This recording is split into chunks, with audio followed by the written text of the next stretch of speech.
Në qytetin bregdetar të Vlorës, persona të papërgjegjshëm presin pemët edhe në mesin e shëtitores së Vlorës. Në Lungomare, disa persona ende të pa identifikuar kanë prerë një pemë të llojit pish për gjatë mbrëmjes, kanë marrë sharën në dorë, kanë shkuar në shëtitore dhe kanë prerë në zonën e Ishvefa një pish, por nuk mbetet me kaq, pasi me siguri ju është dashur trungu me shumë mundësi për dru.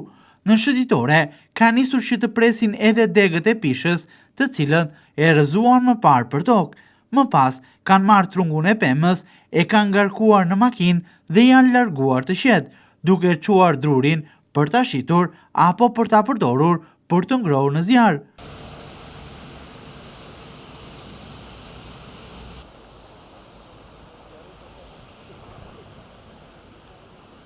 Vlen të theksojë se gjithë kjo skenë e kryer në një prej vendeve më të populluara të Vlorës, ku sigurisht ka zgjedhur një orar i cili nuk kishte qarkullim, por përgjatë 24 orëve, shëtitoria e Vlorës është rrethuar me kamera sigurie, teksa edhe ndriçimi rrugor ka qenë funksional, çka mund ta bëjë edhe më të thjeshtë evidentimin e autorëve.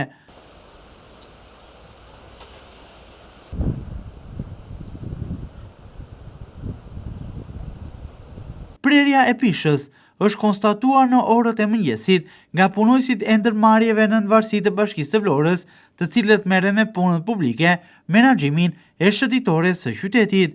Pas konstatimit, punojësit kanë lajmëruar policinë bashkiake si dhe atë të rendit. Strukturat ligjzbatuese kanë ardhur në zonë dhe kanë nisur verifikimet. Siç mësohet, tashmë ka nisur edhe kthyrja e kamerave të sigurisë për të parë nëse do të bëhet e mundur zbulimi i personave përgjegjës. Prej muajsh projektet madhore të Vlorës kanë rënë pre e vandalizimeve.